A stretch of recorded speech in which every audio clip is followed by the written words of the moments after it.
So, ito na, magkakamit na tayo. So, yung next topic natin. So, revenue muna. So, total revenue. Ano ba itong total revenue? So, total revenue, pagkita nyo sa dictionary. So, sales, yung sales revenue, So, it is the result from a business venture during a given period.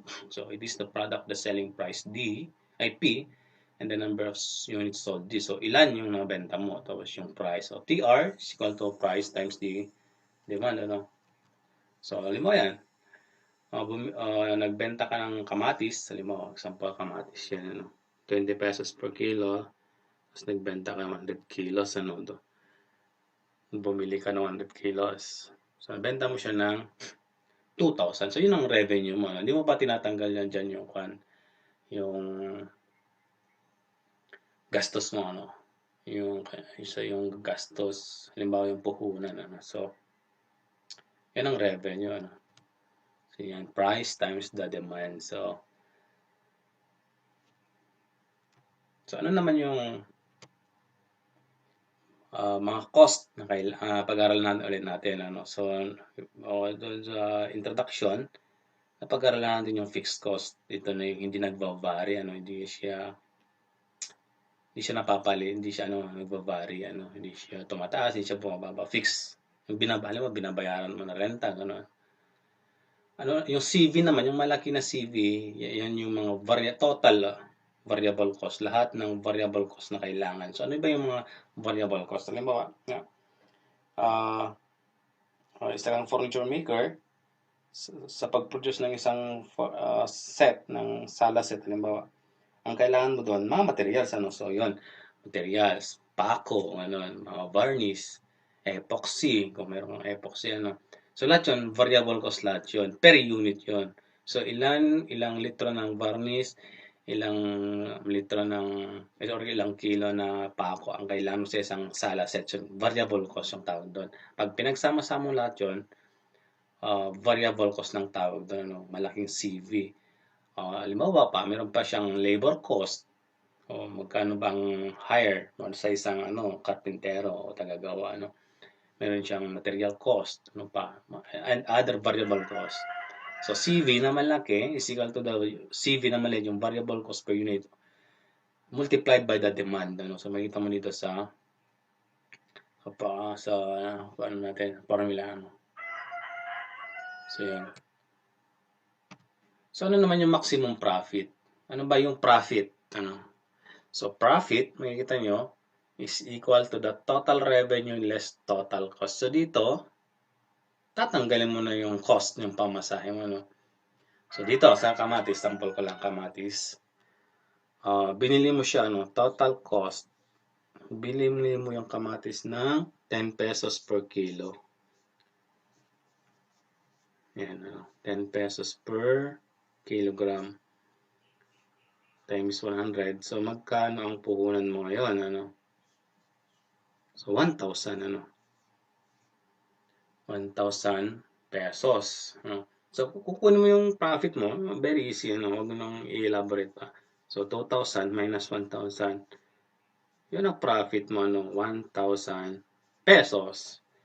Doon sa 100 kilos na binili mo, So, yan. So, yun ang profit mo, yung 1,000 pesos. Yan, So, yun. So, to maximize profit naman, meron tayong formula yun, D is equal to A minus variable cost per unit or unit cost divided by 2B. So, ito yung formula natin. Magagamit natin ito mamaya pag nag-solve tayo, maximize profit. Ilan ba ang kailangan mong ibenta para maximize mo yung profit? So, yung D, Okay? So, ano naman ang break-even analysis? Break-even. Ano bang break-even? So, this involves investment of capital wherein at a certain level of production, the total income of the company would just be equal to the total expenses. So, yung income is equal to the total expenses. Outflow gastos is equal to inflow kita, would be just equal to the total expenses resulting in no loss nor profit. So, hindi ka pa kumikita, hindi ka pa nalulugi, So this was illustrated in a chart called break-even chart, which shows the fixed cost, variable cost, then expected profit or loss at any production levels. Ano. So the intersection of the income and the variable cost indicates the break-even point of the break-even point where there is no loss nor profit. So makita mo dito sa chart doon sa gitna yung kung saan nag-join yung revenue saka yung cost, yun ang break-even point Lahat ng nasa taas ng point na yan is profit na yan Lahat ng nasa baba naman loss, lugi So how? Paano yun? Paano yung break-even point? So yun nga, sasample ko ulit yung kamatis. Yung kamatis. Halimbawa, nakabenta ka ng yung puhunan mo ay 1,000. Yung total cost ng kamatis mo ay 2,000, ay 1,000 pesos.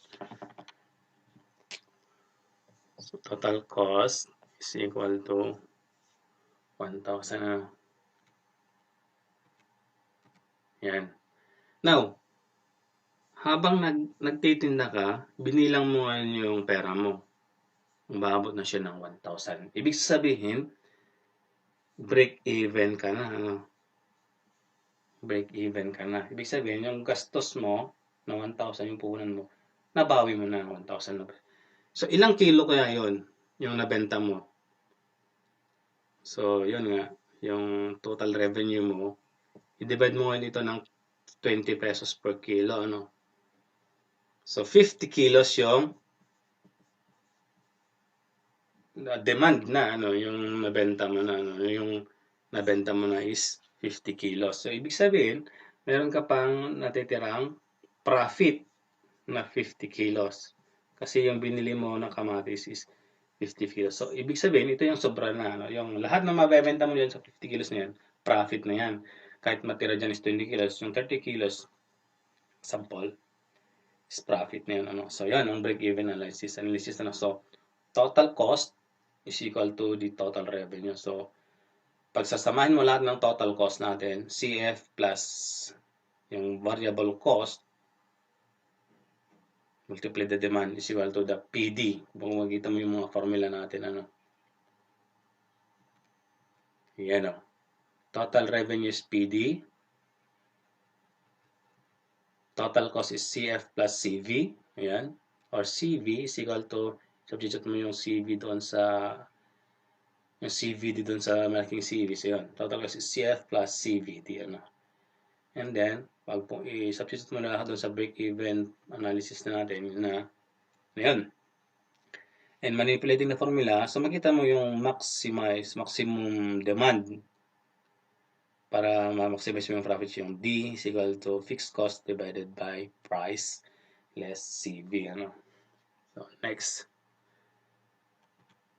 So, dito naman, using quadratic equation. So, pero hindi na natin kailangan kasi meron ako na-meet na minsan, na-meet akong ganyang problem dun sa reviewer using quadratic equation para ma-maximize yung loss.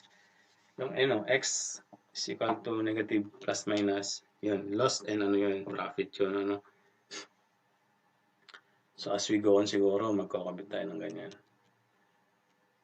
So, dito na tayo sa computation, So, unahin muna natin yung problem 3 siguro. Yan. So, ito muna, mas madali. So, yan. Sabi niya, a company which manufactures electric motors has a production capacity of 200 motors per month. So, the variable costs are, so you given.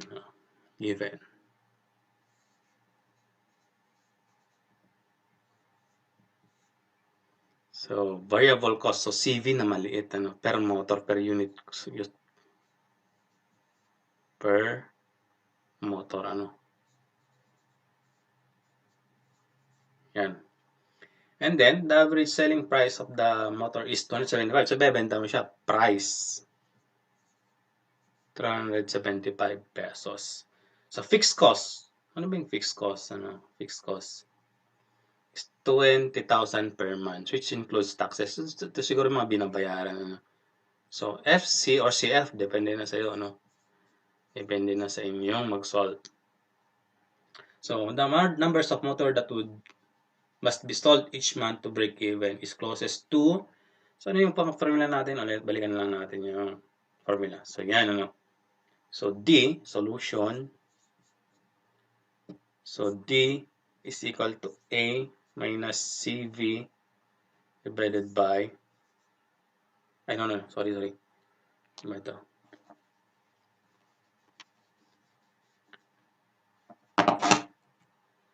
So, titignan natin yung maximum profit, So, ito.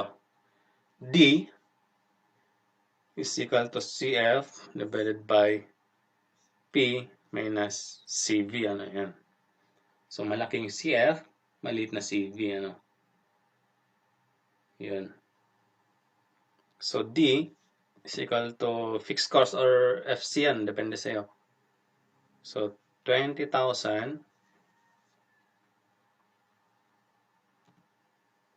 divided by price is 275 minus yung variable cost is 150. So, D is equal to, saan yung calculate ko?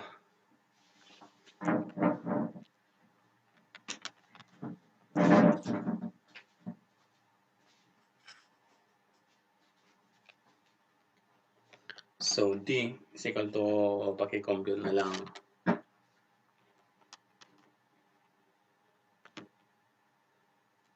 So, 20,000 divided by 275 less 150. So, 160, 160 units, So, yun, letters D yung sagot ng number 3 natin. So, pwede natin hindi gamitan ng formula, Kung babalikan mo yung formula,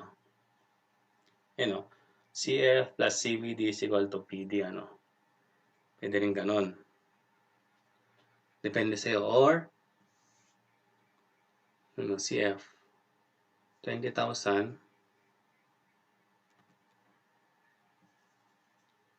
plus CVD, CVD, 150D is equal to price to 75. D, so D is equal to 160. Parehas lang, very basic, Okay? Okay na? So, punta tayo sa problem ulit. 6. So, yan,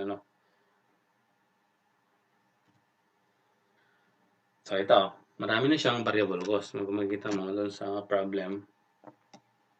So, the cost of producing, sabi niya. The cost of producing a ton, ton. So, ibig sabihin, 1,000 kilos per ton of Arabica coffee is 500 pesos in labor. So, mayroon siyang labor cost, So, variable cost pa rin yun, lahat yun. In-erase ko lang. Ayan. And 385 for material inputs. So, yan. The fixed charge inside operating the coffee plantation is 200,000 per month. So, fixed charge yun. So, yun na siguro yung rent ng plantation, yung mga business permit, babayaran sa taxes, So, other variables is 15 pesos per ton. So, each ton of Arabica can be sold for 22,500 each. How many tons of coffee must be produced per month to break even? So, sa atin, susundin mo natin yung formula, So, break even point. So break even. So, gastos or the total cost is equal to total revenue, di ba?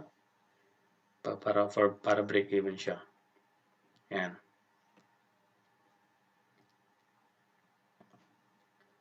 Okay.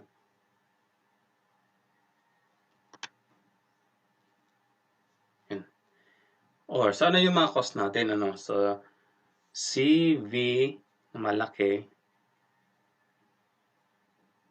lahat ng variable cost, CV, plus fixed cost is equal to price times the demand, di ba? Price, TR space. So, lahat ng CV natin, so meron tayong tatlong variable cost. So, labor, so 500 times D per unit plus 385 per unit plus other variable cost, sabi niya 15D plus 200,000 fixed cost. Okay? Equals yung price.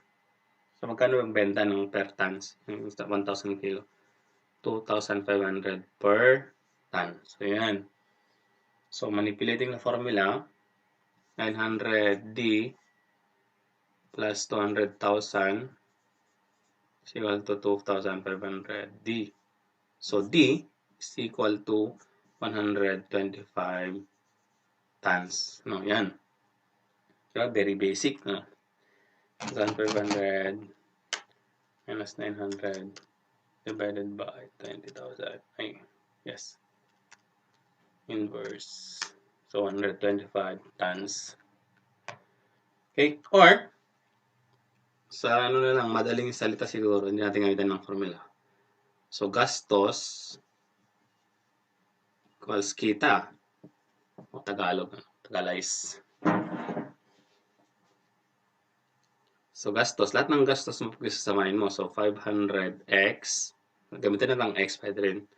Plus 385x. Ito yung x is the number ilang tons. 15x plus 200k is equal to yung kita na yung revenue. So, price is 2,500x. So, x is equal to 125 tons. Meron ng shortcut, ano? Very basic. So, yan. So, next. Punta naman tayo sa ibang problem. Ano? So, problem 8. Yan. Ito naman.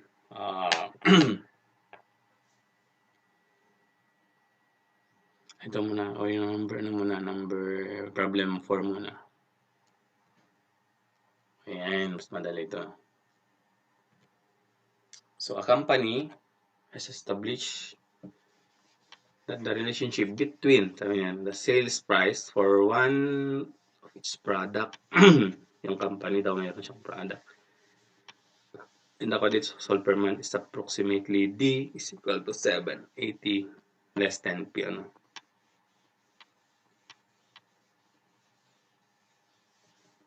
And so D is the demand of or quantity sold per month, and P is the price in dollars. So the fixed cost is 800 per month.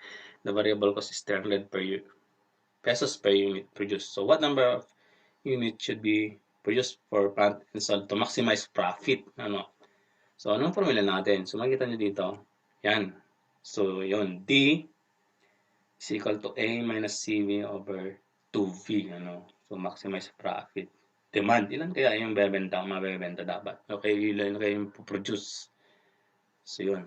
A minus CV divided by 2V. So saan natin kukunin yung A? Saan natin kukunin yung B? So makikita nyo doon sa formula natin noon sa ano ba? Sa price and demand relationship chart. So given from that equation is equal to A minus B D. No? Yan. Then mo natin makikita yung A sa kabila na natin kukunin. So from the equation, D is equal to 780 less than P. Yan ano. So, i-manipulate natin siya to the original na formula ito. Yan. So, manipulating the formula, 10P is equal to 780 less D divided by all by 10. So, P is equal to 78 less 0.10 D. So, this is your A, this is your B, ano? Yan. Now, pupuntahan mo ngayon yung formula. So, D, sabi niya. So, D is equal to A minus CV over 2B. So, ano yung A natin ulit? So, A natin is 78 less 0.10. Ay, yung CV natin sa problem, sabi niya is 30 pesos per unit. 30 pesos per unit less twice of DB 0.10. So, ilan naman ba po-produce para ma-maximize yung profit? Please solve less 78 plus 30 divided by 2 divided by 0.10. 240 units. So, kailangan ng company mag-produce ng 240 units per month, ano, to maximize profit, 240 units. So, very basic, ano. Kung mayroon kayong limit na ganyan na problem, manipulate mo lang from the original to the original equation na P is equal to A minus BD. Tapos, then, get the A and B, substitute to the formula ng D is equal to A minus CV over 2B. Yun lang. Basic. So, balikan na natin yung formula. Yung ano kanina. Yung problem 6 ba yun? Ayan.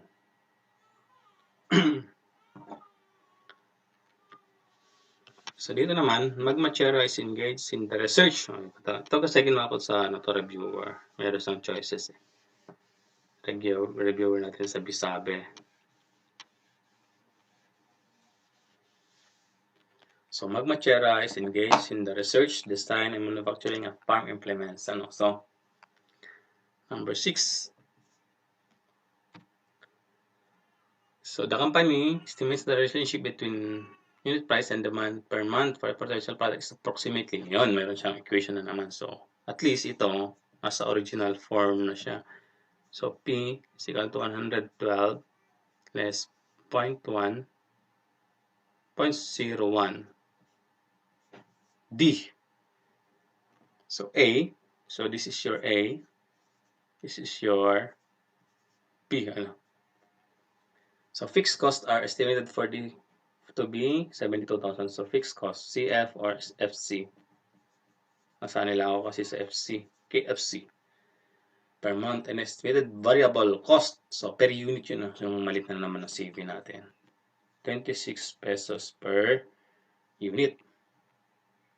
How much is the maximum profit that the company can realize per month? So, magkano bang demand? So, ang una natin, magkano bang ipoproduce niya?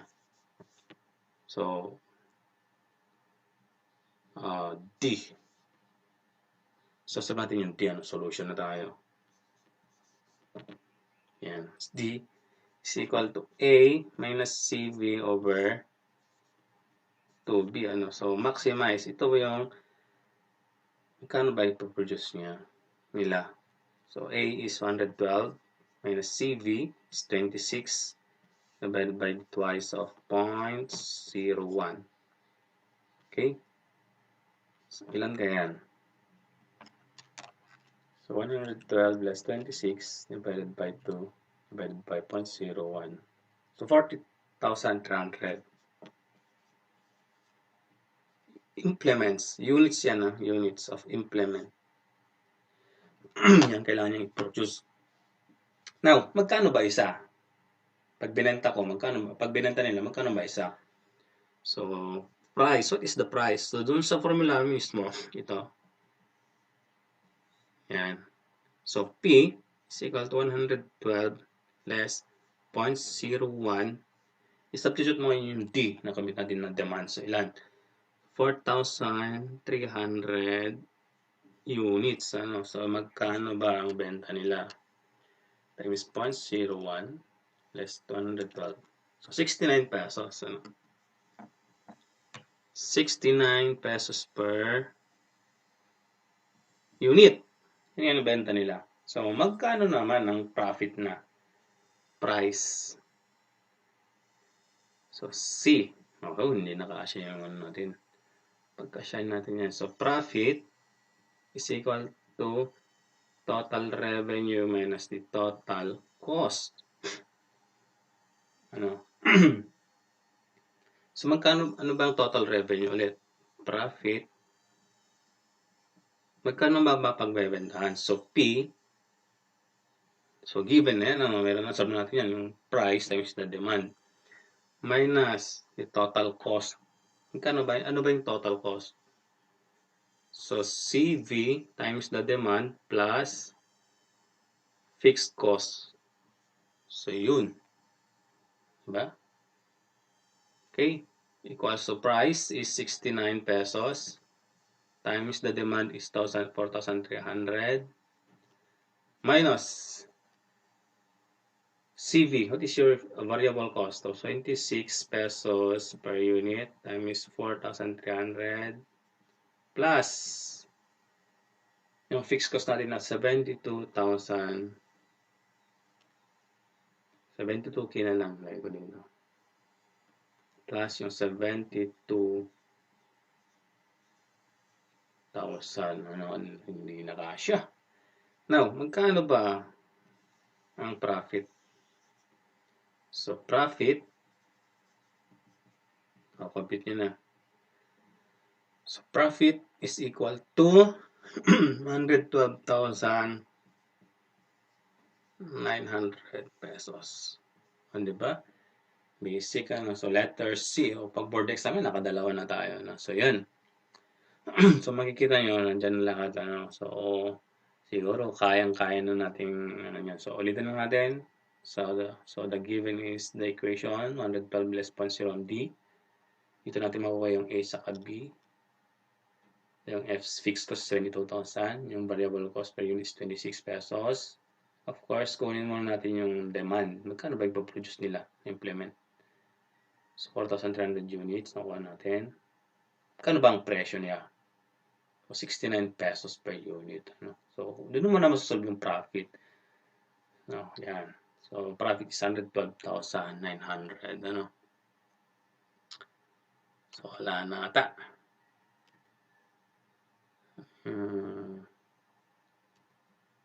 Ay, ito pala.